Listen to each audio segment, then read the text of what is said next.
కాశ్యపాన్వే సంజాతం నారసింహ పదాశ్రితం రామానుజ గురుం వందే పాణినీయ పయోనిధిం. భాగవత సద్గోష్ఠికి సాదరంగా ఆహ్వానం పలుకుతూ పెద్దలకు దాసం సమర్పించుకుంటూ ఈ రోజు రామాయణంలోని దశరథుని కోటళ్లలో ఊర్మిళ గురించి నిన్న చదివిన భాగం తర్వాత నుంచి చదువుకునే ప్రయత్నం చేద్దాం. లక్ష్మణస్వామి ఊర్మిళ అంతఃపురానికి రావడం, వారిద్దరి మధ్య సంభాషణ జరగడం. ఇప్పటి వరకు లక్ష్మణస్వామి ఒక్క మాట కూడా మాట్లాడలేదండి. ఆవిడే అన్ని చెప్పుకుంటూ వచ్చింది. చాలా అలసిపోయినట్టున్నారు, రామ పట్టాభిషేకం హడావిడిలో ఉన్నారనుకుంటా, మీరు చాలా పుణ్యాత్ములు, మీరు ఎంతటి వైరాగ్యాన్నైనా పొందగలరు, చెట్లైనా గుట్టలైనా పుట్టలైనా మెడలైనా అన్ని మీకు ఒకటే. అలాగే మీ తల్లిగారు సుమిత్రాదేవి కూడా మిమ్మల్ని మించినటువంటి వైరాగ్యం కల ఆవిడ. అందుచేత ఆవిడకి పుట్టినటువంటి ఇద్దరు బిడ్డల్ని కూడా ఒకటి భగవత్ శేషపుత్రునిగా, భగవంతుని శేషపుత్రునిగా, ఇంకొక అతన్ని శత్రుఘ్ని, మీ తమ్ముడైనటువంటి శత్రుఘ్ని భాగవత శేషత్వంగా వాళ్ళని నియమించి పంపించింది. వారు కూడా వారికి తగినట్టుగా తల్లి కోరిక తగినట్టుగానే ప్రవర్తించి ధరిస్తున్నారు. అదృష్టవంతులు మీరు అని అన్ని చెప్తుంది. చెప్పిన తర్వాత ఆమె అంటుంది, అప్పుడు భరత లక్ష్మణస్వామి మనకు అలా చూస్తోందండి. ఈవిడే పాపం ఏదో ఈవిడంతా అత్తగారి గురించి, అలాగే భర్త గురించి, మరిది గురించి, రామచంద్రమూర్తి అందరి గురించి అన్ని మాట్లాడుతోంది.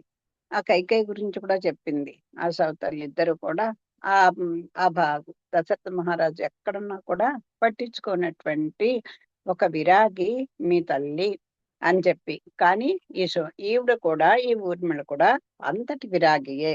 అంచేత ఏమి ఎప్పుడు కూడా ఆ ఇంట ఆ సుఖశాంతులకి లోటు లేకుండా జరిగిపోతుంది. ఇప్పుడుకి ఈ లక్ష్మణుడు తనంత తానుగా వచ్చాడు అని అనుకుంటోంది ఈవిడ.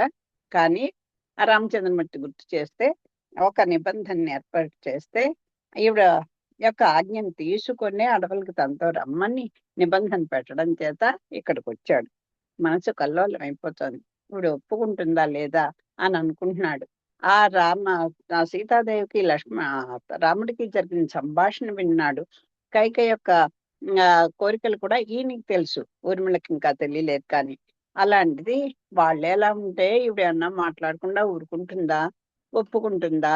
నా సేవకి ఈవిడ ఆటంకం కాదు కదా అనుకొని బాధపడుతున్నాడు. స్వామి, మీ కళ్ళల్లో నీరు నిలిచినదేమి?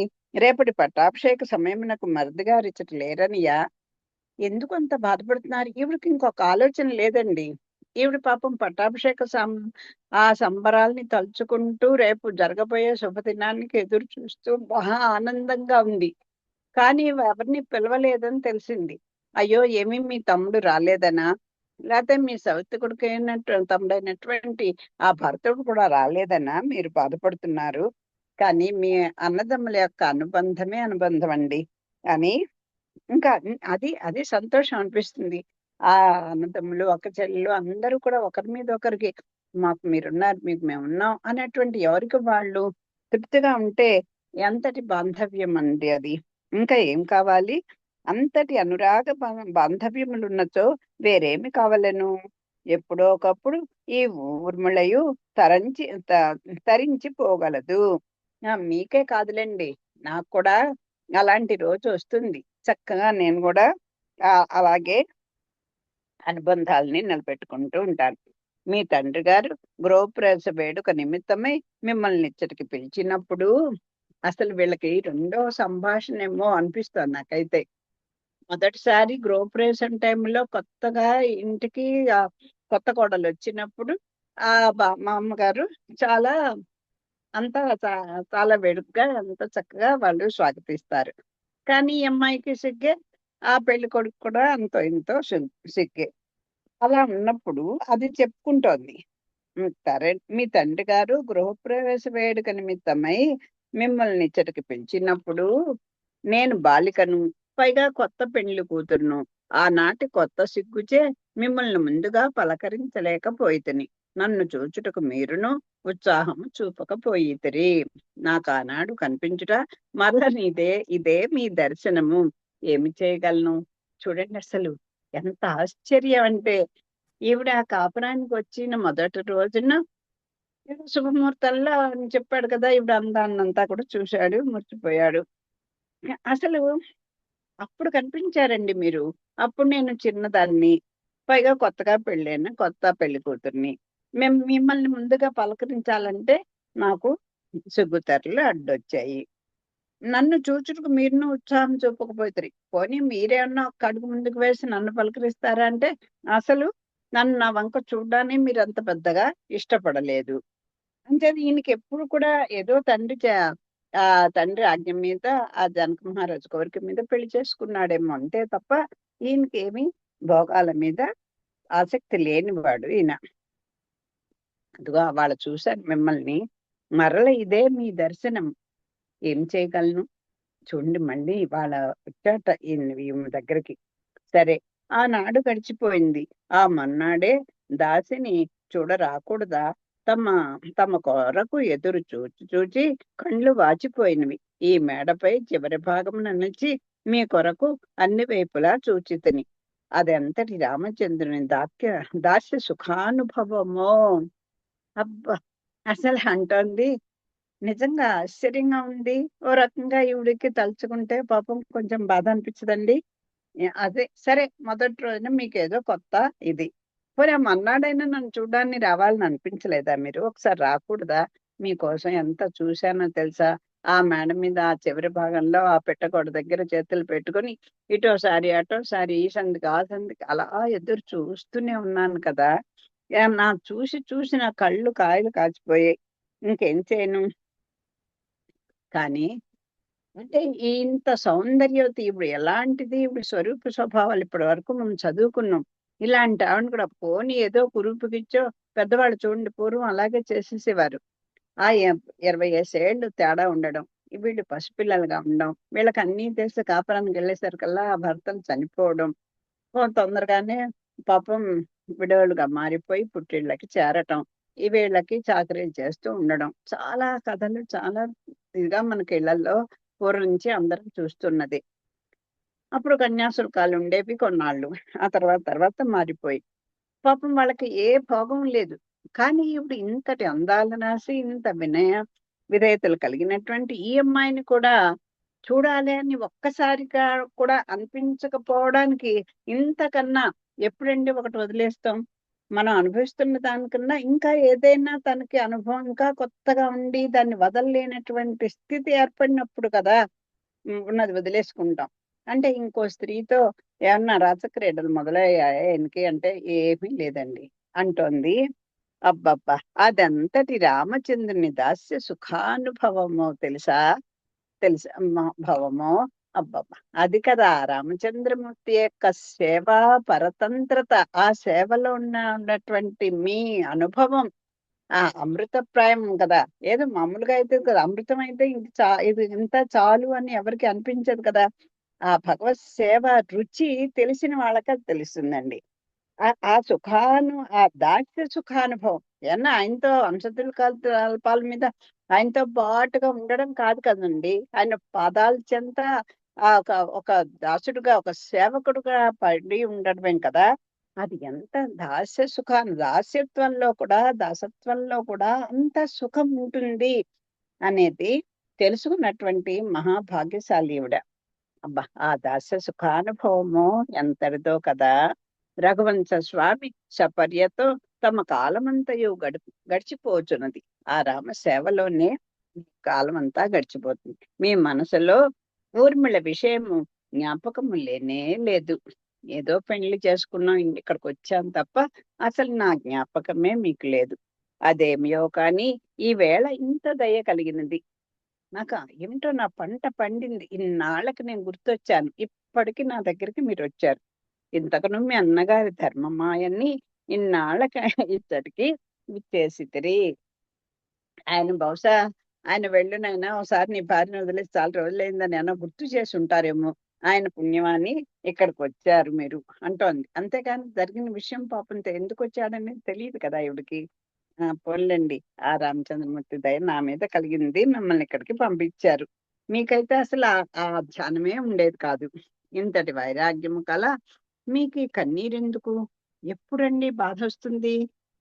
ఆయనకి హాయిగా రామసేవలో తరించిపోతున్నాడు. హాయిగా ఉన్నాడు. భార్యను కూడా, తల్లిని కూడా అందరిని మర్చిపోయాడు. భోగాల మీద విరక్తొచ్చేసింది. ఏమీ లేదు. అంత విరాగులకి అసలు దుఃఖమేమిటి?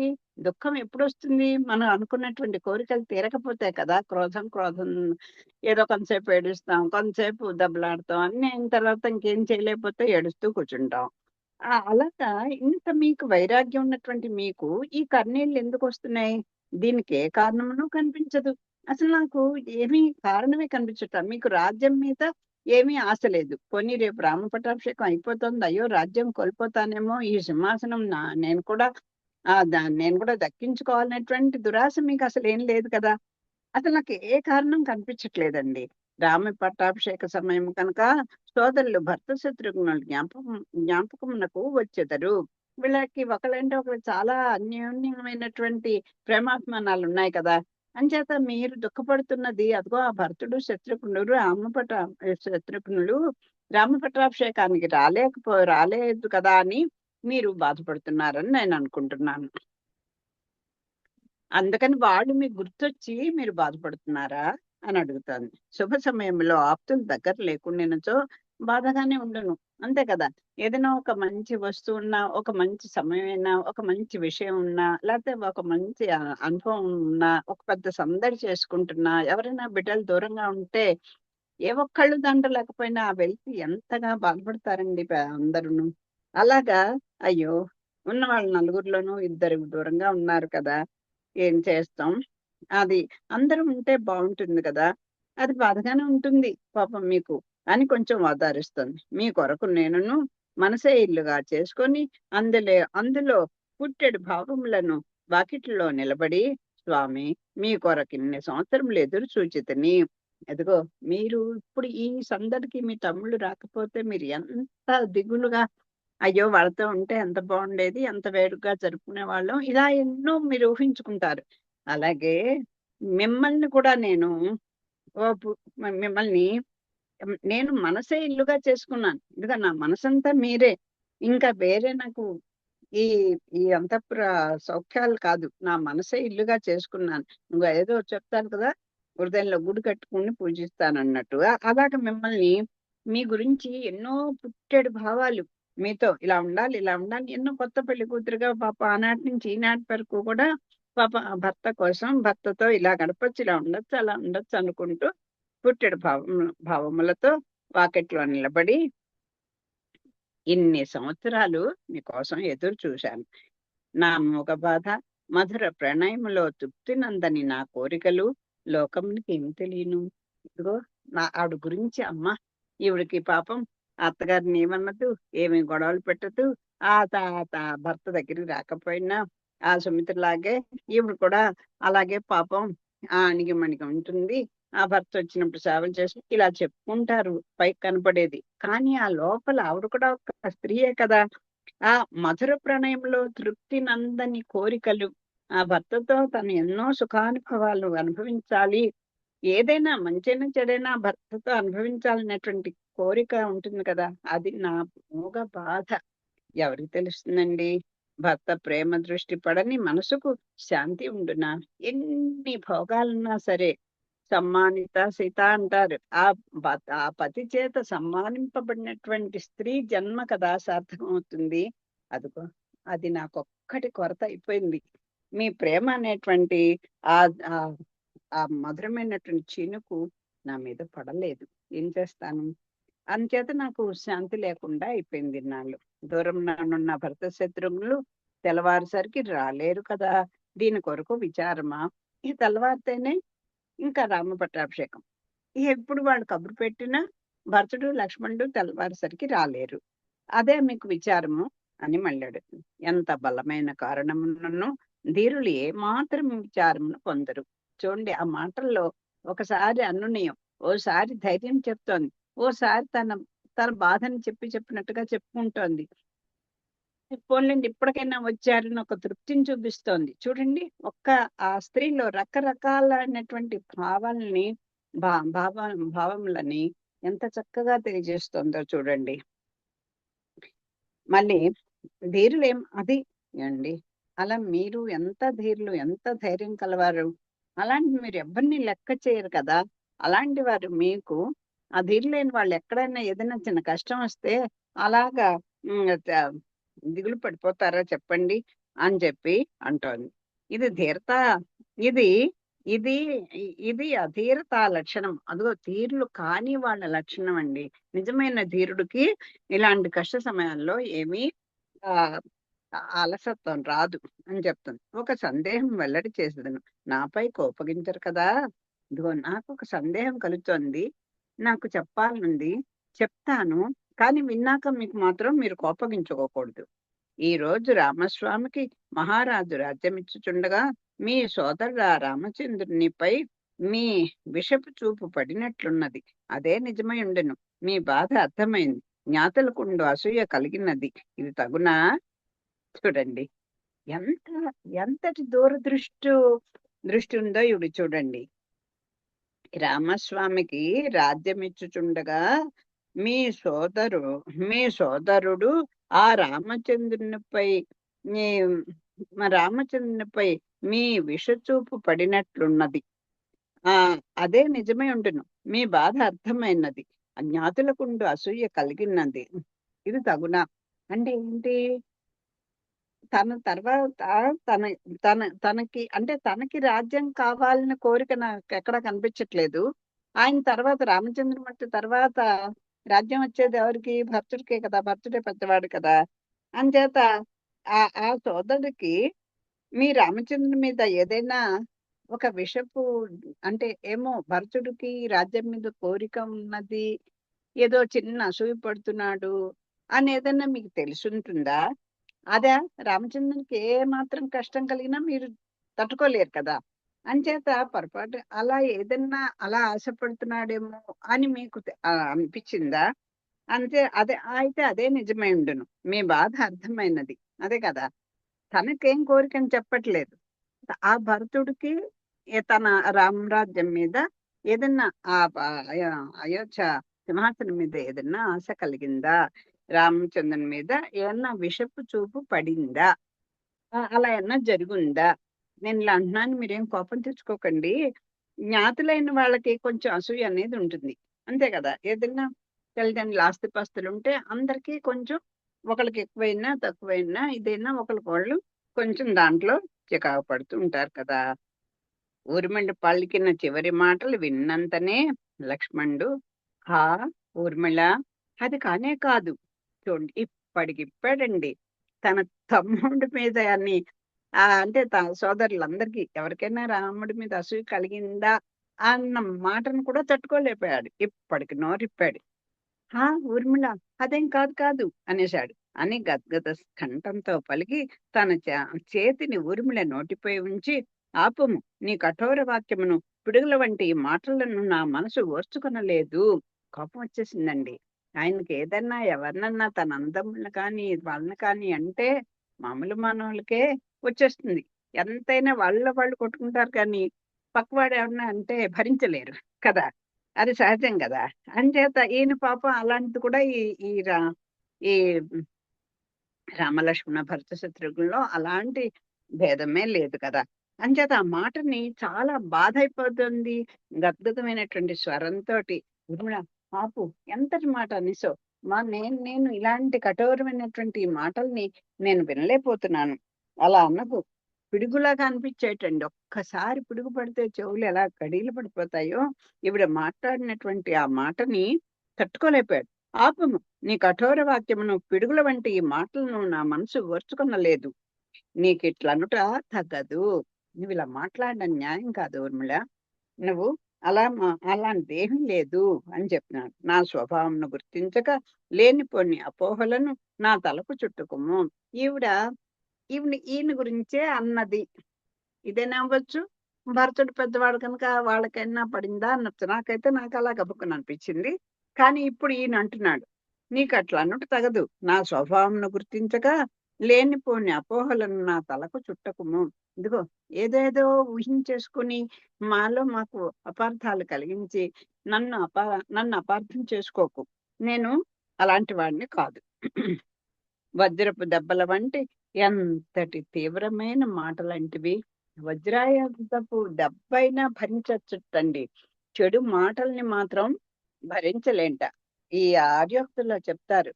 ఏంటిటా వజ్రాయపు వజ్రాయుధంతో కొట్టిన దెబ్బనైనా ఓర్చుకోవచ్చుట. శా శాశ్వతమైనటువంటి ఎంతో దీర్ఘకాలం నుంచి బాధపడుతున్నట్టు ఈ రోగాన్నైనా తట్టుకోవచ్చుట. అలాగే ఇంకా ఏవో చెప్తారు. ఇలాగా శత్రుత్వాన్ని కూడా భరించవచ్చుట. కానీ కఠోరమైనటువంటి మాటని మాత్రం ఎవరు తట్టుకోలేరట సజ్జనులు అని చెప్తారు.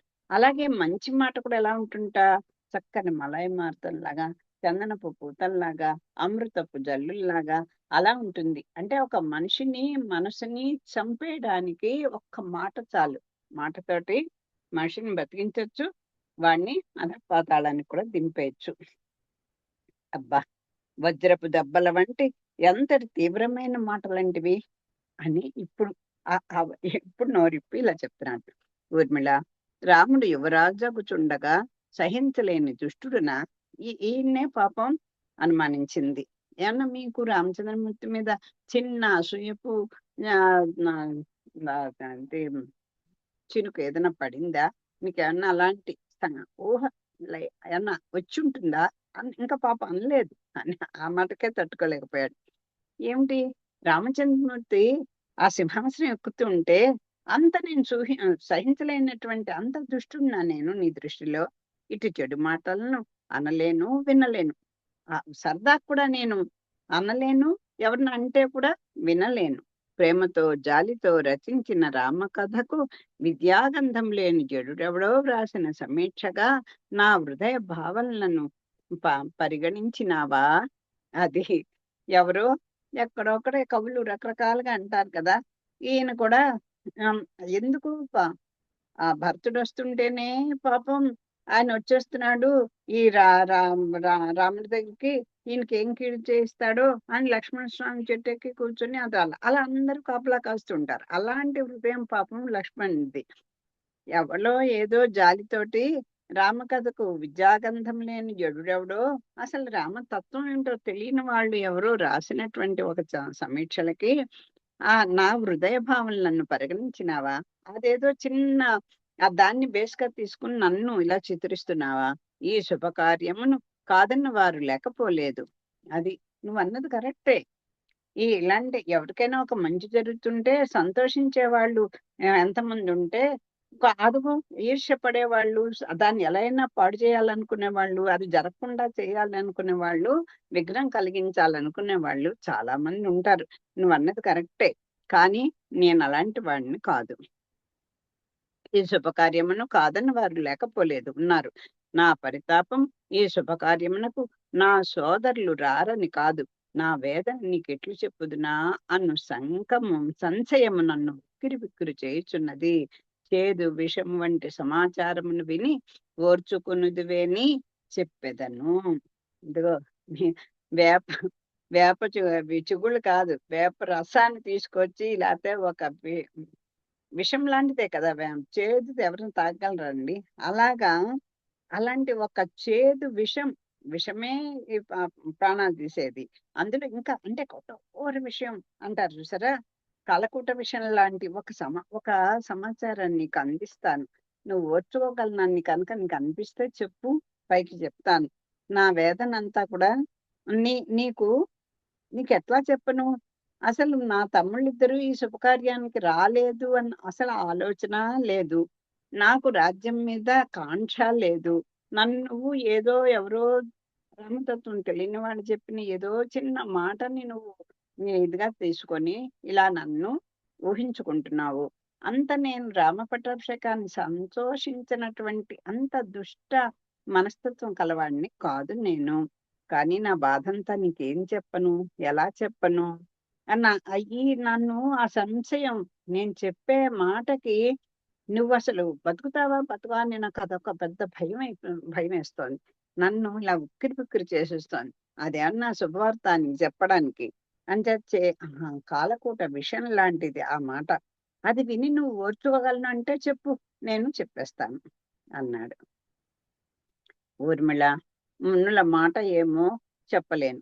కానీ మనుషుల మధ్య ప్రేమానురాగములన్నీయు ధనం మూలకములుగా ఉన్నవి. ఐశ్వర్యము లోపపెట్టుట సత్యమే.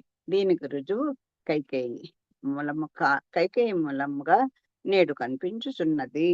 అది చీమల చుట్టూ ఏదో బెల్లం చుట్టూ చీమలు చేరతా అన్నట్టుగా ఎక్కడ ధన దాహం అండి. అందరు కొంతమందికి పదవి వ్యామోహం, కొంతమందికి ధనం మీద వ్యామోహం, కొంతమందికి బిడ్డల మీద వ్యామోహం, కొంతమందికి పేరు ప్రతిష్టల మీద వ్యామోహం, కొంతమందికి అహంకారం దేనికి మంచి కులంలో పుట్టే అన్నటువంటిది. అన్నిటికంటే గొప్ప ఇబ్బంది పెట్టేటువంటి ఏమిటిట? ఐశ్వర్యం.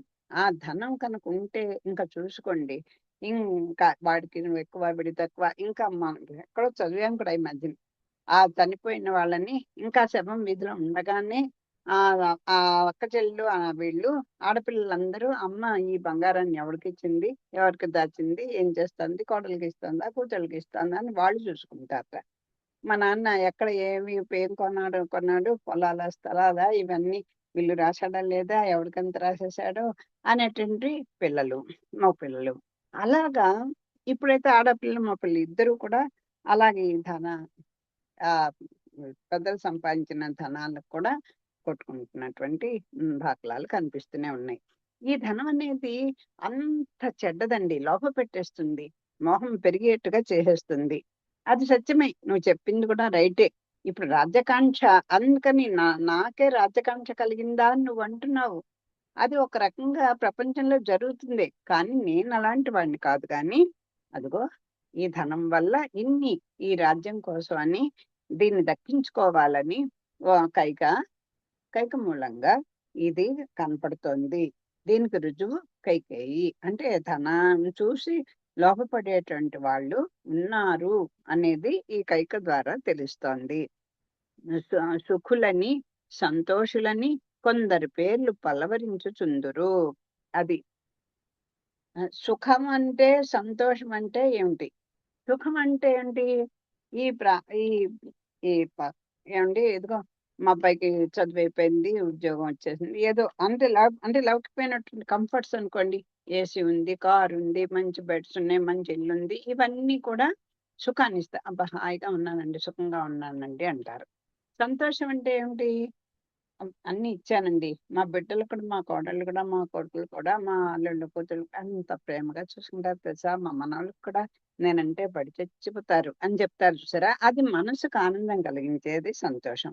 ఇలా సుఖులని, సంతోషులని కొందరు పేర్లు చెప్తూ ఉంటారు. సుఖ సంతోషాలతో నిండిపోతున్న వాళ్ళు చాలా మంది ఉన్నారు. 2 కలిగినటువంటి అదృష్టవంతులున్నారు. వీటన్నిటికంటే ఆనందం అనేది మూడోదున్నది. ఇవన్నీ కూడా ఎంత చూసినా కూడా ఎవరు ఆ సుఖ సంతోషాలు అశాశ్వతములు. ఈ భోగభాగ్యాలు కూడా అశాశ్వతములు. ఎవరు టైం వస్తే వాళ్ళు దిగిపోతారు. అంచేత ఇవన్నీ ఉండదు. మరి ఆనందం అని ఇంకో పదం పెట్టుకుంటున్నారు. నిజమైన ఆనందమునకు ధనము ప్రధానము కాదు అని చెప్తున్నారు. ఇదిగో నిజమైనటువంటి ఆనందము అంటే ఆ శాశ్వతమైనటువంటి సుఖశాంతుల్ని ఇచ్చేది. ఇవన్నీ కూడా ఈ లౌకికమైనటువంటి సుఖ సంతోషాలన్నీ కూడా అశాశ్వతములు. ఈ ఆనందం అనేది బ్రహ్మానందము. పరమాత్మతో మనం చేసుకునేటువంటి కైంకర్యమే మనకి నిత్యానందము. దాన్నే ఆనందం అనే పేరుతో అంటారు. ఈ ఆనందమే ప్రధానం అనుకున్న వాళ్ళకి ఈ సిరి సంపదలన్నీ కూడా నీటి బుడగల వంటివి. ఇదిగో అంటే ఏంది, తన్ని ఇండైరెక్ట్ గా చెప్పుకుంటున్నాడు. నాకు కావాల్సింది ఈ భోగభాగ్యాలు కాదు, నాకు ఆనందమే ప్రధానము. భగవత్ సేవలోనే నేను ఉండాలి. ఈ సిరి సంపదలన్నీ కూడా ఒక నీటి బుడగలండి. ఒకసారి నీటి బుడగ ఇలా వస్తుంది, వెంటనే పేలిపోతుంది. దీన్ని తలచినంతనే మనసునకు రోత కలుగును. నాకు రోత పుట్టేస్తుందంట అని ఇంక అసలు ఆ పేరు తలుచుకోవడానికి కూడా నాకు ఇష్టం ఉండలేదు. అది అటు సంపదల కొరకు లోకనిందనైనను భరించు వారున్నారు.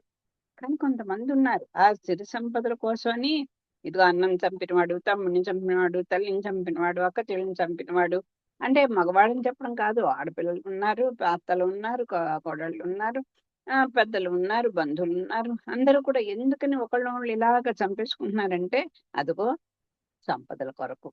నేను అలాంటి లోక నిందనైనా ద భరించేవాళ్ళు చాలా మందున్నారు. కానీ నేను ఆ కోవలోని వాడిని కాదు. వారింట సుఖంగా ఉన్నారన్న జాలం అది. అయితే సిరి సంపదలు, ఈ సుఖ సంతోషాలు ఉన్న వాళ్ళందరూ కూడా హాయిగా ఉన్నారంటే లెక్క పెట్టండి. ఏవోండి మా బాధలు మాకున్నాయి. బ్లాక్ మనీనంతా దాచుకున్నాం. ఎప్పుడు ఏ నోటుని క్యాన్సిల్ చేస్తారో తెలీదు. అలా ఎన్నో అన్నీ బయట పడిపోతాం. అండ్ సుఖంగా ఎవరినైనా అడగండి. హాయిగా ఉన్నామండి, సుఖంగా ఉన్నామండి, సంతోషంగా ఉన్నామండి. మాకే లోటు లేదండి అన్నా కూడా నిద్ర పట్టని వాళ్ళు బోలెడుమందున్నారు. కానీ ధనము సఖ్యతను దూరము చేయునంట మాత్రము సత్యము. దీనివల్లేంటి? ఇవన్నీ కొన్నాళ్ళకి పోతాయి. ఈ ఓడలు బళ్ళవచ్చు, బళ్ళు ఓడలవచ్చు, ఇవన్నీ భగవంత్ మాయతోటి జరుగుతూ ఉంటాయి. కానీ బాగా నష్టపోయేదేమిటో చెప్తున్నారండి. ఇది ఎప్పుడు మనం గుర్తుపెట్టుకోవాలి. ఈ ధనం అనేది కుటుంబాలలో ప్రేమాభిమానాల్ని పోగొట్టేస్తూ ఉంటాయి. అదే కావాలి, అదే నాదే, నాకే అనేటువంటి ఒక దుర్బుద్ధి పుట్టిందనుకోండి, ఇంకా వాళ్ళలో వాళ్ళకి ఆ ప్రేమాభిమానాలు, సఖ్యత అంటే ఒకళ్ళకొకళ్ళకి స్నేహంగా ఉండడం అనేది మాత్రం జరగదు. అది మాత్రం దూరం అయిపోతుంది అనేది మాత్రం యథార్థమైన విషయము. ధనమూలమున నడుచు దారులు వేరగును.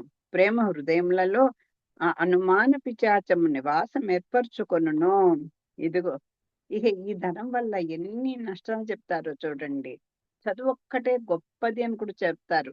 ధనం ఏంటండి ఆ ధనము దోచలేరు దొరలు దోచలేరు దొంగలెత్తుకపోరు, భాతృజనము వచ్చి పంచుకోరు. అన్నిటికంటే కూడా విద్యాధనమే గొప్పది అని ఒక సుభాషితంలో ఉంటుంది. అంటే ఈ ధనాన్ని ఏమవుతుంది? బలవంతంగా, బలాత్కారంగా కాస్త మనం మెత్తగా ఉంటే 4 బుర్రమత్తి పట్టుకుపోయేవాళ్ళు ఉన్నారు. ఘరానా ఇదో కబ్జా కేసులని చూస్తున్నాం గదా! ఇలాగా దోపిడీగా చేసేసేవాళ్ళు ఉన్నారు తెలివితేటలతో. లేదు ఎవరన్నా దొంగలు కూడా మనకు తెలియకుండా ఆహ్, సైబర్ నేరగాళ్ళు చూస్తున్నాం గదా! అలాగ కూడా అవ్వచ్చు. ఇవన్నీ ఏమవుతున్నాయి? అంతేకాదు, ఈ ధనం ఉన్న దగ్గర ఇన్నాళ్ళు సఖ్యతగా ఉన్నటువంటి కుటుంబాలలో వాళ్ళేమవుతారు? వీడేదో నా మీద ఇదిగో నాకున్నదేదో దోచేయాలని చూస్తున్నాడు. అందుకే వీడు నాతో ఇంత ప్రేమగా ఉంటున్నాడు. అనేటువంటి ఒక అనుమానం, పిశాచం ఏర్పడిపోతుందండి. ప్రతిదీ డబ్బు కోసమే వీళ్ళిలా నాతో ప్రేమగా ఉంటున్నారు అనేటువంటి ఒక దురభిప్రాయం ఏర్పడిపోతుంది. దాంతోటి నువ్వో దారి, తనో దారి అన్నట్టు అయిపోతారు. ఎవరి దారి వారన్నట్టుగా ఉంటారు. ధనంపై ఆశ వదలనిదే మనశ్శాంతి కలుగదు. ఎప్పుడు మనశ్శాంతి ఉంటుంది? ఎప్పుడు ఎవరినడిగినా ఏమిటో అంటే ఉన్నాయి కానీ, ఏమిటో మనసు పెద్దగా బాగుండట్లేదు. ఏదో మనసులో ఏదో ఉంది. ప్రతి వాడికి ఏదో మనశ్శాంతి లేదనే అంటారు. ఎందువల్ల? ఆ ఆశ. అది ధనం మీద అవ్వచ్చు, ఇంకో దాని మీద. అందులో ధనం మీద కనుక ఆశ వదలకపోతే మనశ్శాంతి ఉండదు. భగవంతుడు ఇచ్చిన దాంట్లో తృప్తిగా, ఆనందంగా చాలు. భగవంతుడేదో అయ్యేంత తినడానికి ఇచ్చాడు, ఉండడానికి ఇచ్చాడు. చాలు ఇంతకన్నా ఏం కావాలి? బిడ్డలు వృద్ధిలో ఉన్నారు అనుకోని భగవంతుని కృతజ్ఞతగా ఉండడం అనేది వదిలేసి, ఇంకా ఈ ఆశను పెంచుకుంటూ ఉంటే మనశ్శాంతి అనేది కలగదు. ధన ప్రభావంతో సద్బుద్ధి, దైవము దైవము దూరమైపోవును. అప్పటివరకు ఎంతో మంచి ప్రవర్తనతో ఉంటారు అందరూ. ఉన్నవాళ్ళు రాను రాను ఈ డబ్బుని సంపాదించడం, ఈ సంపాదించిన దాన్ని జాగ్రత్త పెట్టుకోవడం. ఇదే 2 పనులలోనే ఇంకా రాబోయే తరాలకి మళ్ళీ ఇంకా వాళ్ళకి సమకూర్చి పెట్టాలి అనేటువంటి ఒక ఆ మోహం, మోహము, దాహము 2 ఈ రెండిటి వల్ల ఏమవుతుంది? వాళ్ళు పాపం ఇహ మంచి ఎలాగోలా సంపాదించాలి అంతే. అంచేత సద్బుద్ధి పోతుంది. మంచి ప్రవర్తన పోతుంది. అసలు భగవంతుడు గుర్తే రాడు. 2 దూరమైపోతాయి. ఇటు ధన పిశాచము అయోధ్య సింహాసనం ఎదుట తల విరియబోసుకొని తైతక్కలాడుచున్నది. అదిగో ఇప్పుడు నేను చెప్పినటువంటి ఈ మాటలన్నీ కూడా ఇదిగో అయోధ్య సింహాసనం ఉంది కదా! దశరథ మహారాజు సింహాసనం. ఆ సింహాసనం దగ్గర ఈ దురాశ అనేటువంటి ఒక స్త్రీ జుట్టు విరబోసుకొని హాయిగా నాట్యం చేస్తోంది. అంటే ఒక ఆడది దీని మీద ఆశపడుతోంది. ఇక కలియుగమే వచ్చినచో దాని తాండవం ఎట్లుండునో. ఇంకా రాబోయేది ఎంత ఆలోచించి చెప్తున్నాడు చూడండి. కలియుగం వచ్చేసరికి ధర్మం అనేది అసలు ఒంటి పాదం మీద నడుస్తుందనే కదా చెప్తారు. ఇక కలియుగం వస్తే ఈ ధన ప్రభావము, ఈ ఈ పదవి వ్యామోహము, ఇవన్నీ కూడా, ఈ బాంధవ్యాలు, ఈ సద్బుద్ధులు, ఇవన్నీ కూడా ఎక్కడ కొట్టుకుపోతాయో, భగవంతుని పేరే మర్చిపోయి ప్రవర్తిస్తారేమో. ఇది ఎంత ఎన్ని రకాల విన్యాసాలు చూపిస్తుందో అని, ఏది ఈ ధనదాహం, ఈ ధనం మీద ఆశ ఎలా ఉంటుందో ఊహించలేమో అని చెప్తున్నారు. ఆనాడు దీన్ని ఎట్లు భరించెదరో తెలియదు. ఆ కలియుగం వచ్చేసరికి ఎలా ఉంటుందో చూస్తున్నాంగా. ఇప్పుడు మనం చూస్తున్నాం, మనం ఇప్పుడు అనుభవిస్తున్నాం, చూస్తున్నాం. కానీ నేడు అయోధ్య దీని నిమిత్తము కుతకుతలాడిపోచున్నది. అయోధ్య అంతా కూడా అట్టుడుకుపోతుంది అంటారు కదా. ఎక్కడ విన్నా ఈ మాట, ఎక్కడ ఎవరి నోట్లో టాటా టాటా అనుకుంటూ, ఇదిగో ఇలా కైకమ్మ ఇలాగా కోరుకుంటోంది, రామపట్టాభిషేకానికి అడ్డుపడిపోతుంది అనేటువంటి విషయమే. అలా ఆ మాట అందరినీ పాపం ఆ, గజగజ వణికిస్తోంది. ఊర్మిళ, ఈనాడు జరగవలసిందంతయు ఇట్లు మారిపోయినది. ఇదిగో ఈ రోజు ఎంత వేడుగ్గా జరగవలసినటువంటి రోజు ఇవాళ పట్టాభిషేకం. ఇలా జరగవలసింది ఇదిగో ఇలా మారిపోయింది ఒక్క నిమిషంలో. ఇది ఈనాటి మాట కాదు, చాలా ఏండ్ల నాటి ప్రాత కథ. ఇదిగో ఇది ఇప్పటి కథ కాదు. ఎందుకు ఇలా మారిపోయింది? కైకని చెప్పేశాడు కదా. అయ్యో, ఎందుకు ఇలా మారిపోయింది?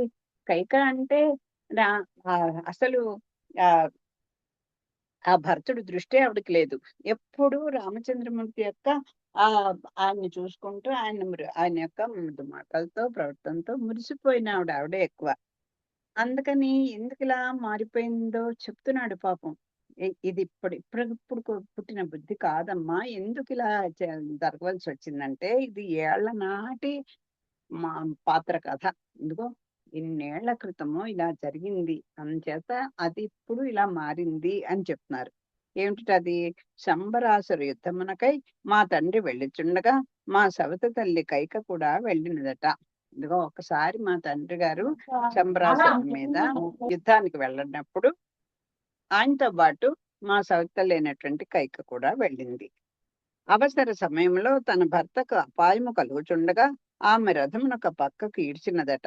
ఇంకా అవతలే ఆ శత్రు యొక్క ధాటికి తట్టుకోలేక ఈ దశరథ మహారాజు పక్కకి పడిపోతుంటే ఈవిడ తెలివిగా అప్పుడు ఆ కళ్ళాలను పట్టుకొని రథాన్ని పక్కకు తీసింది. యుద్ధమునకు వచ్చినందుకు ఒకటి, తనకు ఆపద నుండి ఉద్ధరించినందుకు ఇంకొకటి, మా తండ్రి ఆమెకు 2 వరములిచ్చి అవి తన వరదానములని, ఆమె వారిని ఎప్పుడు కోరినప్పుడే వారిని ప్రదానము చేయుదుననియు మాట ఇచ్చానట. అది యుద్ధమునకు వచ్చినందుకు ఒకటి. ఇదిగో మీతో పాటు నేను యుద్ధానికి వచ్చాను కనుక ఈ రోజు మీరు బతికారు. ఆయన అన్నాడు పాపం, అంచేత నన్ను రక్షించావు, నాతో యుద్ధానికి వచ్చావు, అంచేత నాకు తోడుగా వచ్చినందుకు ఒక వరం కోరుకో, నన్ను నాకు ఆపద నుండి కూడా నువ్వు ఉద్ధరించావు, అంచేత నీకు 2 వరాలు ఇస్తాను అని ఆయన అనడం. ఆవిడేమో ఏం కావాలంటే అది అడగమనేసరికి ఆవిడ ఇప్పుడొద్దు, నేను అవసరమైనప్పుడు తప్పకుండా అడుగుతానని చేసుకోవడం జరిగింది అని మాట ఇచ్చేశారు. అలాగే పాపం ఒప్పేసుకున్నాడు. అవి ఈమె దాచనిచ్చిన ధనమట. అదిట ఆవిడ దాచుకున్న ధనంట అది. ఆ 2 వరాలు అంతే కదా. కోరిన నాడవి ఇవ్వలేనట. ఇదిగో నేను ఇప్పుడు ఖర్చు పెట్టుకోనండి, మీరు ఇచ్చే వరము చాలా గొప్పదై ఉంటుంది, అంచేత దాన్ని నేను ఏదో అంటారు కదా, మీకు ఇన్ని కోట్లు ఇస్తాం, ఇప్పుడైతే డబ్బులు అంటాం, అప్పుడు కూడా ఏదో మీకు ఎప్పుడు నాకు నా చెప్పు చేతల్లో ఉండాలనొచ్చు, ఏదో అనొచ్చు, ఏమనుకుందో తెలియదు. మొత్తానికి అప్పుడు నేను దాచుకుంటాను మీ కోరికలు, మీరు ఇచ్చిన వరాలు 2 నేను ధనంగా లాకర్లో పెట్టి దాచుకున్నట్టు దాచుకుంటుంటా. కోరిన నాడు ఇవ్వవలనట. నేను ఎప్పుడు అడిగితే అప్పుడు మాత్రం మీరు కాదనకుండా ఇవ్వాలి అని పాపం ఒక ఆంక్ష పెట్టేసింది. అందులో రఘువంశీయులకు చెప్పాలి ఒక మాట అంటే ఆ మాట కట్టుబడేవాళ్లే కదా. కాదనటకు ఎవ్వరికి ఎట్టి అధికారము లేదట. ఇదిగో ఆనాడు